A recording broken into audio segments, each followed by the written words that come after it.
Polisi menangkap 4 pelaku terkait dugaan penganiayaan anak 7 tahun yang jasadnya disembunyikan di dalam kamar selama 4 bulan di Temanggung, Jawa Tengah. Orang tua korban mendapat pengaruh dari dukun untuk melakukan ritual ruatan terhadap korban yang dianggap nakal.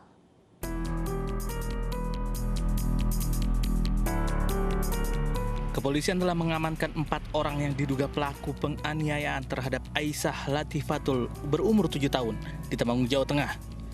4 orang tersebut adalah kedua orang tua korban, Marsidi dan Suwartina, serta seorang dukun Haryono dan temannya Budiono.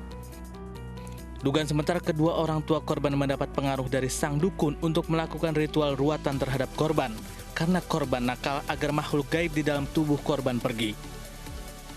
Namun dalam ritual korban dimasukkan ke dalam air beberapa kali, akhirnya meninggal dunia. Jasad korban kemudian disimpan oleh orang tuanya selama 4 bulan di dalam kamar rumahnya. Sementara dugaan awal adalah atas dari pengaruh bujuk rayu dari saudara H yang kalau di kampungnya itu merupakan orang pintar atau dukun, kemudian yang menyuruh untuk dari orang tua korban sama saudara B itu untuk melihat kondisi dari anaknya. Sementara usai diautopsi, jenazah Aisyah Latifatul dimakamkan di tempat pemakaman umum desa setempat. Setelah sebelumnya jenazah disolatkan di Masjid Dusun Aponan, Desa Bejen, Kecamatan Bejen, Temanggung. Pemakaman diiringi oleh puluhan warga dan keluarga besar korban. Kerabat dan juga tetangga korban mengaku selama ini tidak curiga dengan kedua orang tua korban yang menyimpan korban di dalam rumah.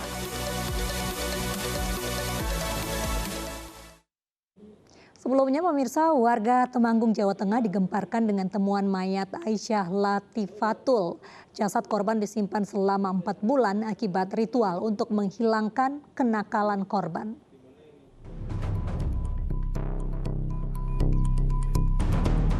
Di salah satu kamar di rumah ini, jasad Aisyah Latifatul 7 tahun ditemukan tak bernyawa di Dusun Paponan, Temanggung, Jawa Tengah.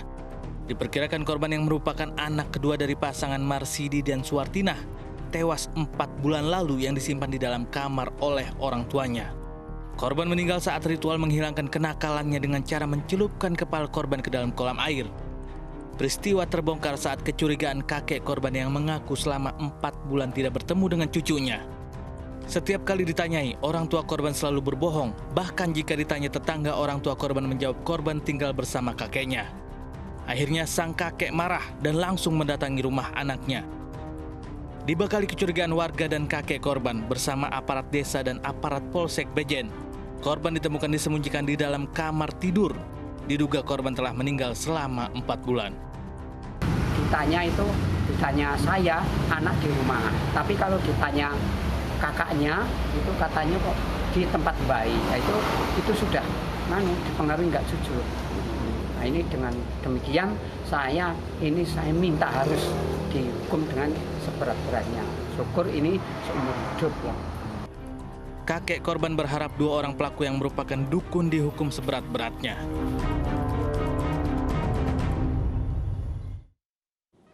Pemirsa, rencananya sore ini polisi menggelar konferensi pers terkait kasus temuan bocah tewas yang disembunyikan selama 4 bulan dalam kamar di Temanggung, Jawa Tengah. Diketahui sebelumnya 4 pelaku ditahan, 2 diantaranya orang tua korban, sementara 2 orang lagi berprofesi sebagai dukun. Untuk menggelar konferensi pers terkait kasus ditemukannya jasad Aisyah Latifatul yang berusia 7 tahun dan disembunyikan di dalam kamar selama 4 bulan ini, aparat Mapolres Temanggung menggelar sejumlah barang bukti. Beberapa diantaranya 2 ponsel, pakaian korban lengkap dengan kain alas jenazah dan pengharum ruangan. Polisi sebelumnya menangkap 4 orang pelaku, 2 orang terdiri atas dukun beserta asistennya, sementara 2 lainnya merupakan orang tua korban. Kepada polisi, kedua orang tua korban mengakui perbuatan yang mengakibatkan Aisyah tewas awal Januari kemarin. Mereka menenggelamkan kepala korban ke dalam bak mandi dalam sebuah prosesi ritual pengusiran roh jahat bernama genderuwo.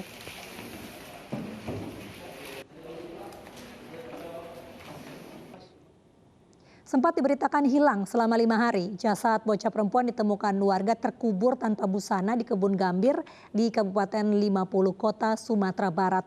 Polisi mengamankan ayah tiri korban untuk mengungkap kematian korban.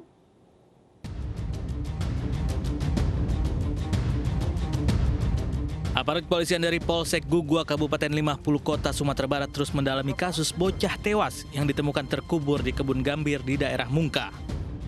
Dalam olah tempat kejadian perkara, petugas mencari barang bukti lain yang menyebabkan korban tewas dan meminta keterangan sejumlah saksi. Dari hasil olah TKP dan keterangan di lapangan, dugaan sementara pelaku pembunuhan mengarah ke ayah tiri korban yang kini diamankan di Mapolsek Guguak. Hingga saat ini petugas masih menunggu hasil otopsi dari Rumah Sakit Bayangkara Polda Sumatera Barat.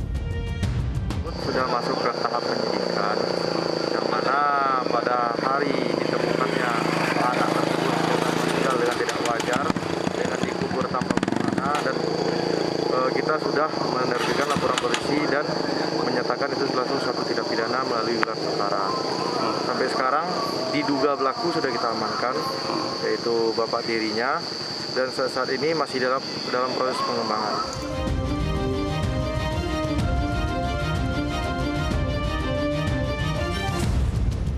Sebelumnya Sera Nur Laila, 12 tahun diketahui sempat dinyatakan hilang selama 5 hari.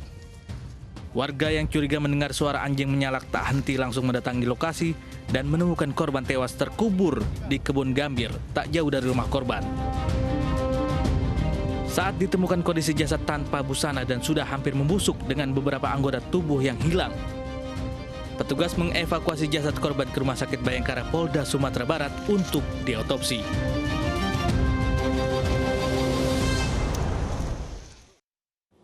Seorang bayi perempuan berusia 9 bulan di Bandar Lampung ditemukan tewas dengan sejumlah luka lebam.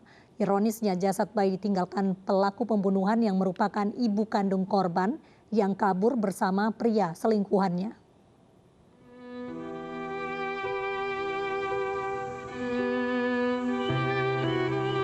Sungguh memilukan nasib bayi bernama Kartika Suci Rahayu yang baru berusia 9 bulan ini. Anak kedua dari pasangan Ferry dan Ayu Olivia, warga Kelurahan Talang, Kecamatan Teluk Betung Selatan, Kota Bandar Lampung ini ditemukan tewas di kamarnya.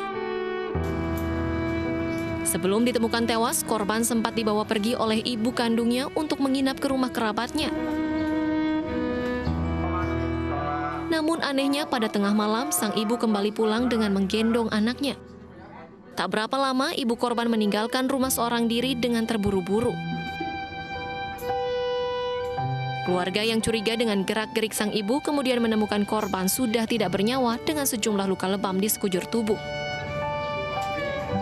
Tengok anaknya itu kok diem aja. Terus ini udah meninggal, kok nengok ke situ ke dalam. Dengan kondisi apa itu, Bu? Udah biru semua ya. Apanya tuh? Mulutnya itu sama itu. Ya hitam semua.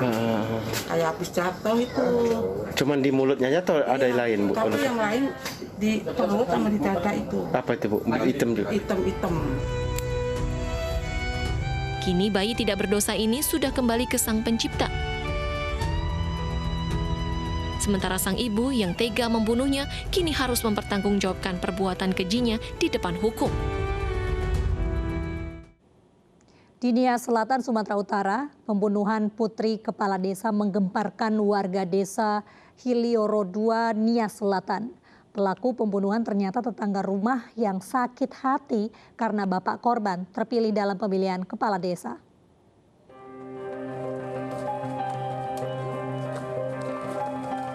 Tidak butuh waktu lama, aparat Polres Nias Selatan akhirnya mengungkap misteri penemuan jasad anak perempuan dalam karung yang menggegerkan warga Kecamatan Lahusa, Nias Selatan. Korban bernama Petra Deswinda Sarilaya, 7 tahun, dibunuh oleh tetangganya sendiri di desa Hili Oro 2. Tersangka berinisial AL ini mengaku sakit hati kepada ayah korban, Masarudin Laia, yang terpilih sebagai kepala desa, sementara dirinya merupakan pendukung calon lain. Peristiwa tragis ini bermula saat tersangka AL mengajak korban untuk menemani dirinya. Tanpa curiga, korban mengiyakan karena tersangka adalah tetangga rumahnya. Di tengah hutan, tersangka menganiaya korban namun mendapat perlawanan. Hal ini kemudian membuat tersangka kalap hingga akhirnya menghabisi korban. Untuk menghilangkan jejak, jasad korban kemudian dimasukkan ke dalam karung pupuk dan ditinggal di tepi jalan. Atas perbuatan sadisnya, tersangka AL dijerat dengan Undang-Undang Perlindungan Anak dengan ancaman hukuman 15 tahun penjara. Motifnya karena dendam. Dendam bahwa sebelumnya ada kegiatan pemilihan kepala desa yang secara serentak di Kabupaten Selatan, dan tersangka ini merupakan pendukung dari salah satu kepala desa. Ternyata yang didukungnya kalah, sehingga ini anak kepala desa yang menjadi kepala desa sekarang, sehingga mungkin ada dendam selama ini berimbas kepada pembunuhan korban.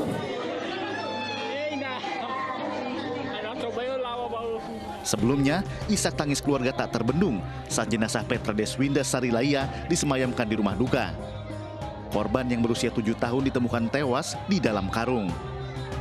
Polisi menemukan jasad Petra Deswinda Sarilaya di dalam karung yang diletakkan di semak-semak di pinggir jalan Desa Bawaziono, Nias Selatan. Bocah 7 tahun itu sebelumnya dilaporkan hilang oleh keluarganya.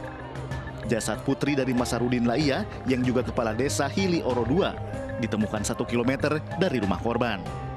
Korban terluka di bagian depan wajah dan diduga luka akibat benda tajam. Seorang pemuda di Pamekasan, Jawa Timur tega membunuh bocah yang masih saudara sepupunya. Pembunuhan dipicu pertengkaran antara orang tua pelaku dengan orang tua korban.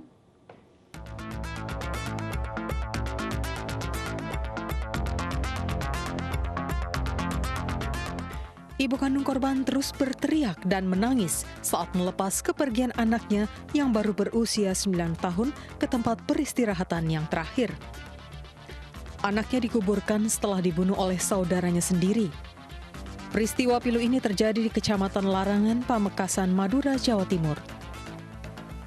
Menurut Kasat Reskrim Polres Pamekasan, AKP Adi Putranto, kasus pembunuhan antar sesama saudara sedarah ini dipicu perselisihan antara orang tua pelaku dan orang tua korban. Terbakar emosi, pelaku kemudian mendatangi rumah korban untuk melampiaskan rasa sakit hatinya mencari orang tua korban. Namun, sasaran yang pelaku cari ternyata tidak ada di rumah dan hanya mendapati korban tertidur lelap. Bocah tak berdaya ini pun jadi korban pelampiasan dan tewas akibat penganiayaan dengan senjata tajam. Untuk kasus ini, motif dari pelaku yaitu merasa sakit hati karena keluarganya korban berselisih dengan keluarganya pelaku. Pelaku langsung membawa pedang mencari orang tua dari pelaku, namun tidak ketemu. Yang ditemukan hanya anaknya, dan anaknya yang menjadi korban dengan melakukan sabetan menggunakan samurai sebanyak 3 kali. Tak butuh lama, polisi menangkap pelaku yang masih berkerabat dengan korban. Karena pelaku merencanakan aksi kejinya, polisi menjeratnya dengan ancaman hukuman seumur hidup hingga hukuman mati.